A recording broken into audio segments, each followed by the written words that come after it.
AI는 최근에는 좀 기회로만 많이 여겨지는데 이게 위기의 촉발자가 될 것이다. 뭐 이건가요? 최근 그 인공지능, 특히 생성형 네. 인공지능에 대한 그 사람들의 걱정들이 많죠. 갠슬러, 급속한 기술 진보가 금융 시스템 획일화, 그다음에 상호 연결성을 높이는 건 좋은데 반대급부로 규제를 더 어렵게 한다는 겁니다. 그래서 자기가 볼 때는 이 AI가 미래 금융 위기의 중심에 있게 될 것 같다. 좀 걱정을 했습니다. 그래서 이제 자기가 볼 때는 AI 모델이 어떤 기업에 아무래도 우선순위를 둘 수밖에 없는 게 현실인 것 같다는 겁니다. 그런데 이제 기업들이 이런 거를 과연 솔직하게 공개를 하겠느냐는 점에도 자기는 의문을 갖는다. 그래서 이런 걸 피하기 위해서 그 증권거래위원회가 규제를 할 수밖에 없다는 얘기를 했고요.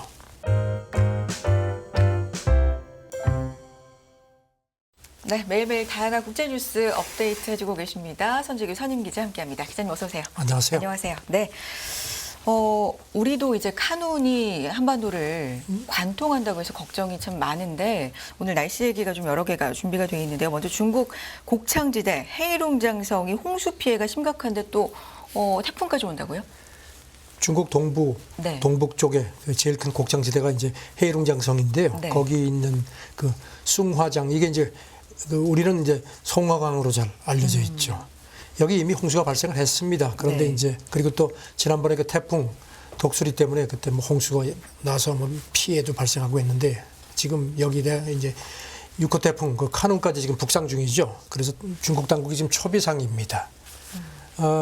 이 헤이룽장성 쪽에 있는 그 숭화장 그 수위가 이미 그 홍수 경계 수위를 넘어섰고 계속 상승하는 걸로 그렇게 보도가 됐고요. 그래서 중국 당국도 이미 일부 지역에 홍수 적격 경보를 발령한 걸로 나타났습니다. 네. 그러니까 홍수가 이미 났는데 또 태풍이 오고 네. 있다. 뭐 이런 얘기죠, 지금 정리하면. 이 숭화장이 길이가 2,300km고요. 그 주변 유역이 뭐 어마어마합니다. 중국의 그 뭐 황허, 뭐 양쯔 이런 강하고 칠대 강이 하나인데 이쪽 동북부에서는 가장 큰 강이고요.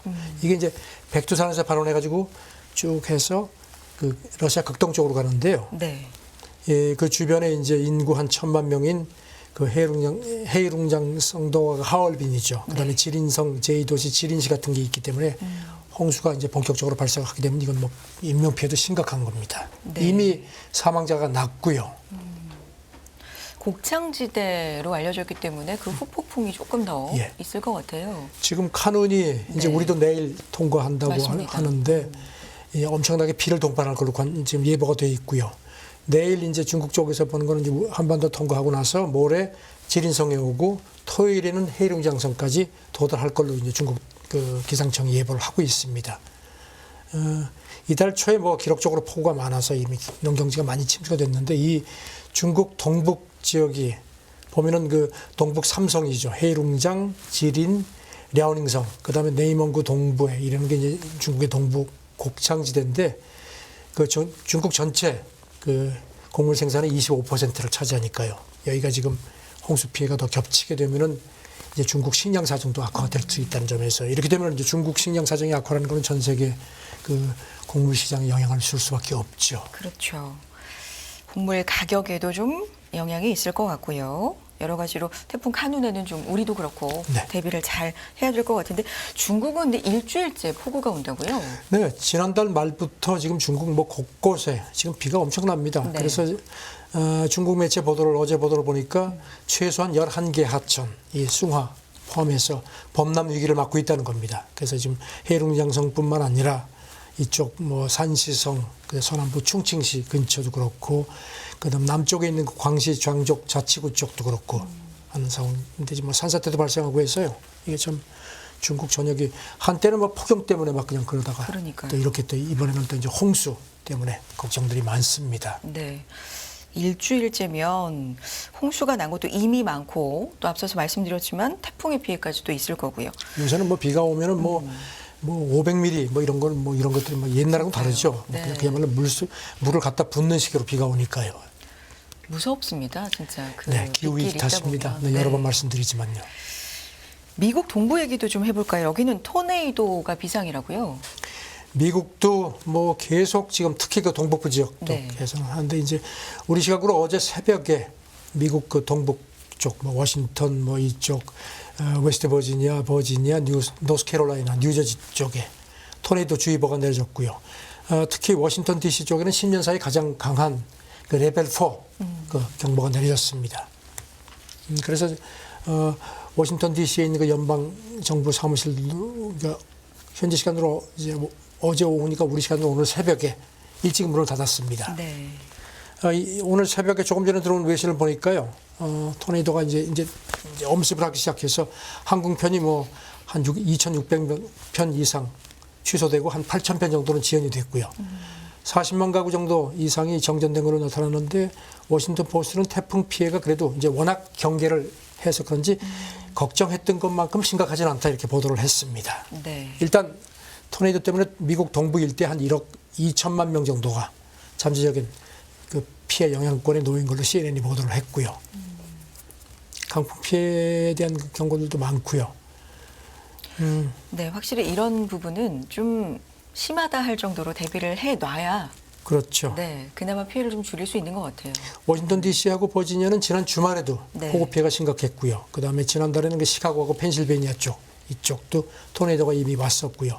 2월에는 미국 중서부도 여기는 또 뭐 막 천둥 번개 우박까지 동반한 토네이도가 왔었습니다. 이게 전부 거듭 말씀드리지만 기상 이변 이제는 뭐 이렇게 일상화되고 이제는 어떤 뭐 개도국 이런 뿐만 아니라 선진국들도 이제 본격적으로 이런 그 충격을 이제 몸으로 느끼기 시작한 겁니다.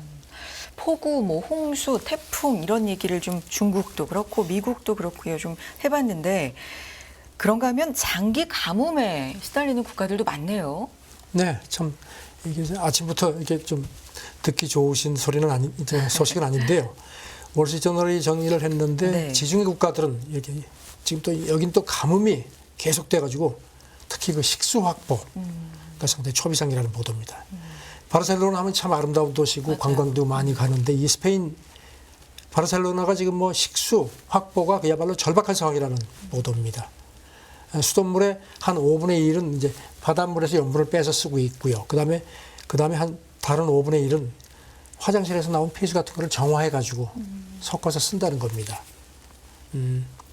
워낙 지금 이 주중해 주변 국가들은 이제 물이 귀해서 이런 그 담수화 이런 프로젝트에 지금 막 투자를 많이 하고 있고 농가들도 우물을 아주 더 깊이 파야진 물이 나온다는 겁니다. 그리고 이제 워낙 그냥 그 관계수 구하기가 힘드니까 아예 그 재배 작물을 물을 덜 먹는 쪽으로 막 바꾸는 것도 많다고 합니다. 먹을 물이 부족할 정도면 정말 심각한 거잖아요. 글쎄 우리는 아직까지 그런 걸 체감을 하지 못하는 분들이 많은데 바르셀로나가 이제 카탈루냐 지방이거든요. 네. 여기가 지금 가뭄이 이달로 30개월째라는 겁니다.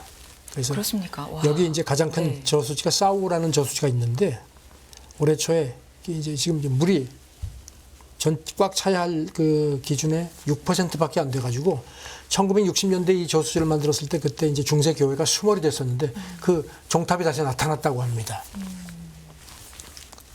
30개월이면 2년 6개월이잖아요. 그렇죠, 와. 그렇죠.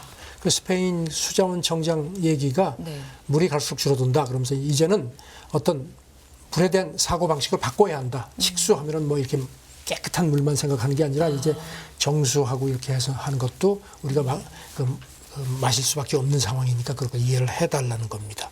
그래서 이제 스페인 같은 경우는 이제 담수화 네. 투자를 많이 하는데 저널 소개를 보면요, 현재 그 유럽에서 최대 프로젝트 중에 하나인데 네. 한 2km 떨어진 바다에서 파이프라인으로 이제 바닷물을 끌어다가 한 5시간 반 정도 이제 이렇게 여러 가지 절차를 거쳐서 이제 담수화를 한다는 겁니다. 그런데 이제 유럽 연합 규정이 네. 이렇게 뭐 담수화라든가 특히 폐수를 처리한 거는 바로 식수로 쓸 수 없도록 되어 있기 때문에 일단 이렇게 정수해서 다시 강에 버려서 그거를 하류에서 다시 끌어가지고 이렇게 섞어서 쓴다는 겁니다. 먹을 물이 없으면 조금 뭐 아주 깨끗한 물이 아니더라도 깨끗하게 정화해서 먹을 수밖에 없겠죠. 지금 그 그러니까요. 그래서 전문가들 네. 얘기는 이렇게 담수화해가지고 뭐 바닷물을 이렇게 담수화해서 먹을 수 있다고 하지만 이게 능사는 아니라는 겁니다. 우선 비용도 많이 들고 그다음에 이제 염분을 빼니까 네. 남은 바다 그 주변에 다른 바닷물이 염분이 더 올라가기 때문에 이게 생태계를 또 위태롭게 할 수 있다는 겁니다. 어떻게 하는 게 좋을까요? 악순환이네요. 말씀드린 김에 이탈리아 같은 경우도 남동부에 네. 그 풀리아라는 곳이 있는데 여기도 참 아름다운 곳인데 이제 아드리아가 있고 그 건너편에 알바니아가 있는데 이 지역은 큰 강도 없고 이렇게 산도 없어가지고 이렇게 알바니아에서 이제 물을 끌어올 수밖에 없어가지고 한 100km 되는 데다가 이제 해저 파이프라인을 깔아가지고 그 물을 이렇게 끌어오는 그런 프로젝트를 좀 추진을 한다는 겁니다. 그래서 원래 이게 물이 귀한 곳인데 네. 한 방울이라도 더 아끼기 위해서 이제 그 어떤 그 노후 수도관 교체 같은 데도 우리 돈으로 한 2조 4천억 원 정도를 투입하고 있다고 합니다.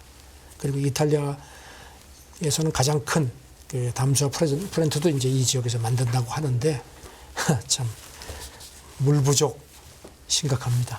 근데 사실 이런 얘기를 예전에는 들으면 솔직히 고백하자면 좀 정말 남 얘기 같았거든요. 남 얘기였죠. 근데 이제는 아닌 것 같아요. 이제는 마음가짐이 그렇지가 않아요. 저도 오늘 아침에 네. 이렇게 샤워를 하면서 이렇게 물이 나오는데 어우 진짜 물 감사하다는 그런 생각을 다시 했습니다. 진짜. 그렇죠. 그리고 좀 너무 펑펑 쓰는 것 같은 생각도 들어서 물처럼 쓴다는 말이 이제 그러니까요. 옛날, 물 쓰듯이 쓴다는 건 이제 옛말입니다. 맞아요. 잠그게 되고 저도 좀 그런데 자 여러 가지 뭐 날씨, 기후에 대한 얘기를 좀 해봤습니다. 일단 당장 우리나라도 카눈이 지금 올라오고 있기 때문에 피해 없도록 좀 철저하게 다들 준비를 잘 해야 될 것 같고요. 무사히 지나가길 바라봅니다. 자, 다음 얘기해 볼까요? 중국, 일본의 안보기밀 전산망 해킹 이슈가 있습니다. 이거 어떤 얘기죠? 오늘 18일에 그 캠프 데이비드에서 그 한미일 정상회담이 그렇죠. 있고 그때 이제 그 확장 억제 이제 그런 문제를 논의를 하는데 지금 워싱턴 포스트 보도를 보니까 2020년 말 그 당시에 이제 그 트럼프 행정부에서 바이든 행정부로 이제 정권이 넘어오던 이 기간이었는데 그때 중국군 산하 해커들이 네. 일본 정부 기밀안보망을 뚫고 들어가 가지고선 그 정보가 무차별 노출이 됐다는 겁니다. 그렇게 알려졌다는 겁니다. 그래서 지금 그때 일본이 부랴부랴 이제 보안 강화에 나섰고 미국도 막 뭐 당국자들이 가가지고선 이거 급하다 해서 이제 했는데 아직까지 그 문제가 확실하게 해결이 안 된 것 같다는 게 워싱턴 포스트 보도입니다. 당시 그 사안을 보고받았다는 그 전직 일본 당국자가 이름을 밝히지 말라고 하면서 상황이 좋지가 않다 이렇게 얘기를 했습니다. 네. 이게 그러니까 한 2년 넘은 3년 정도 그렇죠. 돼가는 얘기인데 이게 아직까지도 조사 중인데 해결이 안 나고 있는 거네요. 그렇다는 게 네. 워싱턴 포스트 분석입니다. 그래서 이제 미국이 그때 당국자들을 보내가지고선 당시에 그 일본 방위상하고 총리한테 네. 상황이 심각하다 대책을 만들어라 해서 했는데 그래도 아직까지 일본 쪽에서 마련한 대책이 미국 입장에서는 충분치 않은 걸로 판단한다는 겁니다. 그 로이드 오스틴 미국 국방장관이 얼마 전에 일본 쪽에다가 사이버 보안이 담보되지 않으면은 어떤 그 한미일 정보 공유라든가 이런 게 그 진전이 늦어질 수밖에 없지 않느냐는 식으로 조금 우려를 전달한 걸로 그렇게 워싱턴 포스트가 전했습니다. 일본 쪽은 어떤 얘기하나요? 여기 대해서 어제 그 일본 관방장관이 회견하면서 질문이 나오니까 사실이 확인되지 않았다 이렇게만 얘기를 했습니다. 그러면서 사이버 보안은 미일 동맹 유지 강화의 기반이고 계속 확실하게 대처한다. 뭐 원칙적인 얘기만 했습니다. 그다음에 일본 방위상도 자위대 능력을 노출할 수 있기 때문에 우리가 대답하지 않겠다. 유출 사실이 확인되지 않았다. 그러니까 유출이 안 됐다는 얘기는 안 합니다. 확인이 안 됐다. 예, 그렇게 조금 좀 발을 빼는 것 같습니다. 네. 말씀하신 이 한미일 만나는 네. 곳에서 이 얘기도 나오겠습니다. 지금 워싱턴 네. 포스트 보도는 미일 간의 이렇게 정보 공유 문제 이런 식으로 사이버 보안 문제가 담보가 되지 않으면은 지금 이제 이번 그 캠프 데이비드 정상회담에서 확장 안보, 확장 억제 담보 방안이 주요 의제가 될 텐데 네. 지금 한일 간에는 이런 게 이제 서로 얘기가 되는데 이거를 일본까지 포함시키는데 이렇게 일본 그 사이버 보안에 문제가 있을 경우에는 조금 이게 좀 진척이 늦춰질 수 있지 않겠느냐 그런 그 관측도 나온다는 겁니다. 네. 지금 그 보니까 지난달 같은 경우는 그 마이크로소프트 클라우드망이 중국 해커 공격을 받았다는 겁니다. 그래서 그 미국 상무장관 그다음에 뭐 주중 대사 그다음에 그 클린턴 브링크 국무부 동아태 차관보 같은 고위 당국자들의 그 이메일 같은 게 해킹됐다는 보도도 있고요. 어젠가요? 그 북한 러시아 해킹 얘기도 해주셨는데 이게 우리가 아는 것뿐만 아니라 그 해킹으로 인한 국가 간의 경쟁이나 전쟁도 엄청날 것 같아요. 사실 이것도 엄청난 전쟁이죠. 그렇죠. 네. 네. 자, 안보기밀 전산망 해킹에 대한 이야기, 또 한미일 정상회의도 있기 때문에 이 부분에 대한 얘기도 해봤습니다. 다음 얘기해 볼까요? 미국의 증권거래위원장의 발언인데 다음 금융위기의 중심에는 AI가 있을 것이다. AI는 최근에는 좀 기회로만 많이 여겨지는데 이게 위기의 촉발제가 될 것이다. 뭐 이건가요? 저는 그 인공지능, 특히 생성형 네. 인공지능에 대한 그 사람들의 걱정들이 많죠. 그 비즈니스 인사이더가 전한 걸 보니까 겐슬러, 그 미국 증권거래위원장이 이 사람이 2020년에 자기가 이런 비슷한 논문을 작성한 게 있는지 이거를 상기시켰습니다. 네. 그러면서 급속한 기술 진보가 금융 시스템 획일화, 그다음에 상호 연결성을 높이는 건 좋은데 반대급부로 규제를 더 어렵게 한다는 겁니다. 그래서 자기가 볼 때는 이 AI가 미래 금융 위기의 중심에 있게 될 것 같다. 좀 걱정을 했습니다. 그러니까 장점도 있지만 단점도 그렇죠. 굉장히 분명한데 이걸 잡지 않으면 이건 분명히 금융위기까지 올 수 있다. 이 겐슬러 위원장 얘기는 문제는 그 적은 수의 AI 기업이 네. 비즈니스하고 금융에 의존할 수밖에 없는 대부분의 도구를 제공할 거다. 그렇게 되면 광범위한 시스템이 중앙 집중화가 되고 많은 사람들이 동일한 정보에 노출될 수밖에 없다는 겁니다. 그래서 충돌 발생 가능성도 커진다. 이 사람이 지난달 어떤 이벤트에서도 같은 얘기를 했습니다. 네. AI가 우리 시대의 가장 혁신적인 기술인 건 틀림없는데 투자자들 사이에서 단일 문화를 조장하는 집단 행동을 촉발할 수 있어서 걱정이라고 했습니다.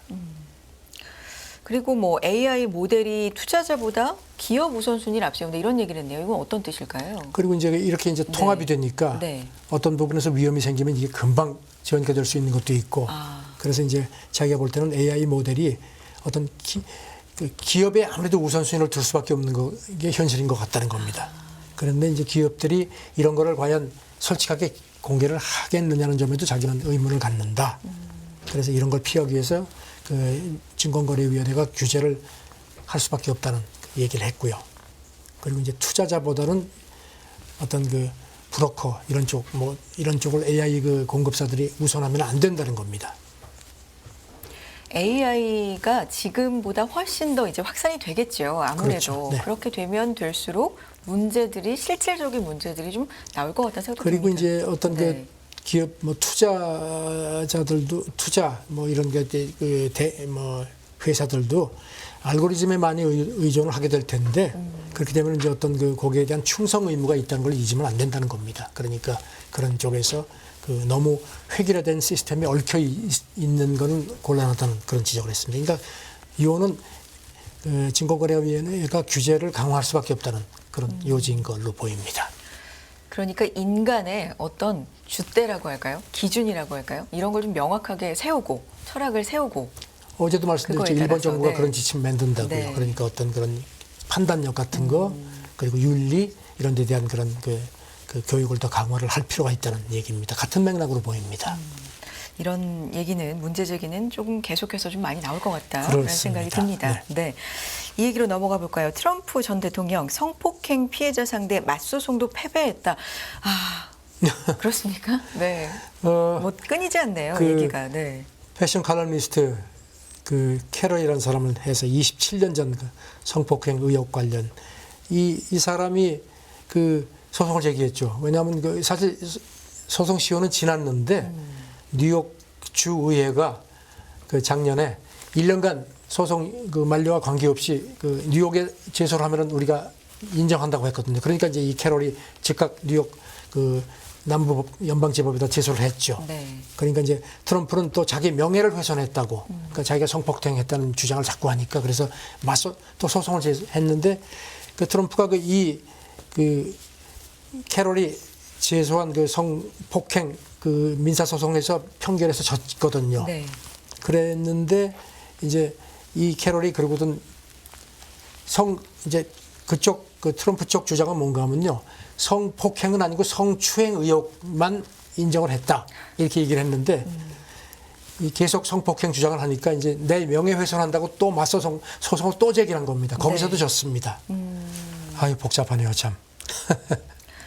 그러니까 계속되고 있어요, 진짜. 그럼요. 얘기가. 얘기거리가 그러니까 뭐 끊이지 않습니다. 이- 이번에. 네. 이번에 법정이 이제 이런 거 얘기한 게 법률상 좁은 의미의 성폭행에는 해당하지 않더라도 이제 유사성행위 부분이 있었거든요. 통용되는 의미에서는 성폭행에 해당한다고 이제 트럼프가 그 맞소송, 명예훼손으로 맞소송한 거 기각시켰습니다.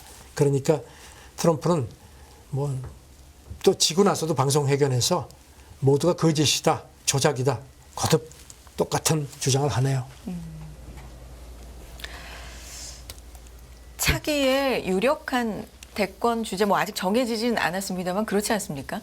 계속해서 이런 얘기가 나오는 것도 좀 뭐 참, 이게 네. 들으시면서 이게 어. 좀 잘 이해가 안 되셨을 수도 있겠지만 저도 뭐 트럼프의 그 버티기라고만 생각하시면 됩니다. 네. 뭐 너무 자세하게 하실 필요는 없을 것 같습니다. 네. 그럴 가치는 없다고 좀 봅니다. 네.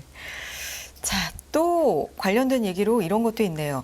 여자 월드컵 대표팀 미국의 적대적 16강 탈락에 좌파 탓을 덮어씌웠다. 이것도 트럼프 얘기입니까? 네, 네. 미국 여자 월드컵 팀이 3회 연속 우승에 도전을 했다가 예상외로 16강에서 탈락했거든요. 그러니까 이제 트럼프가 이것도 또 그 이념 덮어 씌우기를 했습니다. 네. 좌파 이념 때문에 졌다. 자기 소셜 미디어 트루스 소셜에 글을 올렸는데 미국 여자 축구 대표팀이 스웨덴에 충격적이고 전혀 예상치 않게 졌다. 이건 부패한 조 바이든 아래에서 무슨 일이 일어나는지를 거듭 상징적으로 보여준다. 글쎄 이게 이렇게 무슨 연결이 되는 건지 참 일일까요? 오. 신기합니다. 그러면서 축구하고 무슨 관련일까요? 우리 여성팀 대부분이 공개적으로 미국의 적대적이었다. 네. 다른 나라 선수들은 그렇게 행동하지 않았다. 그러면서 이제 워크는 실패와 같다. 이 워크라는 게 어떤 건지 기억하시죠? 깨어남, 자각 같은 원래는 그 흑인 사회에서 인종적인 불평등의 이제 어떤 각성하는 의미로 쓰이는 건데 트럼프하고 공화당 강경파는 이거를 이제 지나치게 정치화한다는 이제 그런 식으로 해서 그 진보적 좌파 어젠다로다가 이렇게 비판해 왔거든요. 트럼프가 이 여자 월드컵 팀하고 인연은 별로 좋지가 않습니다. 왜냐하면 2019년 여자 월드컵 우승했을 때 그때 이제 트럼프가 대통령이었죠. 백악관에 뭐 초청한다는 얘기가 나오니까 여자 대표팀 주장이 그 사람이 초청하지도 않을 거지만 초청받아도 우리 안 간다. 그러니까 이제 그때 트럼프가 막 화가 잔뜩 났었거든요. 그런 일이 있었군요. 네. 네. 저는 뭐 우리나라 선수들 응원하느라고 미국 쪽 어떻게 되는지 관심이 없었는데 근데 참 이런 일이 있었군요. 아이러니하게도요. 그 이번에 역대 최악 성적인데도 네. 4년 전에 우승했을 때보다 이거 여자 대표팀이 더 많은 보상을 받는다는 겁니다. 월스트리트저널 보도를 보니까요. 그동안에 미국 남자 대표팀은 월드컵 우승 근처에도 못 갔는데 여성팀은 월드컵하고 올림픽에서 벌써 4번씩 우승을 했다는 겁니다. 그래도 있던 남녀 팀 간의 어떤 그런 차별 보상 때문에 훨씬 적게 돈을 받았었는데 이번에는 16강 탈락했는데도 그때보다 더 많은 돈을 받게 됐다는 겁니다. 그동안에 이제 소송도 하고 해가지고 이렇게 해서 이제 그런 성과를 받았다고 합니다. 트럼프가 더 화가 나게 생겼습니다. 근데 뭐 잘하는 만큼 보상을 주는 건 그럼요. 남녀 당연한 것 팀 간에 같은데요. 무슨 뭐 네. 똑같이 보상을 하는 건 당연한 거죠. 네. 자, 이 얘기까지 마무리해 보도록 하겠습니다. 워싱턴이 국제뉴스 살펴봤고요. 선재규 선임 기자였습니다. 기자님 고맙습니다. 네, 감사합니다. 네. 끝없는 위기 속 기회는 언제나 숨어 있습니다. 성공한 투자 고수들과 나눈 투자의 철학. 다가올 기회를 잡아내는 부의 만찬으로 여러분을 초대합니다. 푸짐하게 한 상 차려놓았습니다.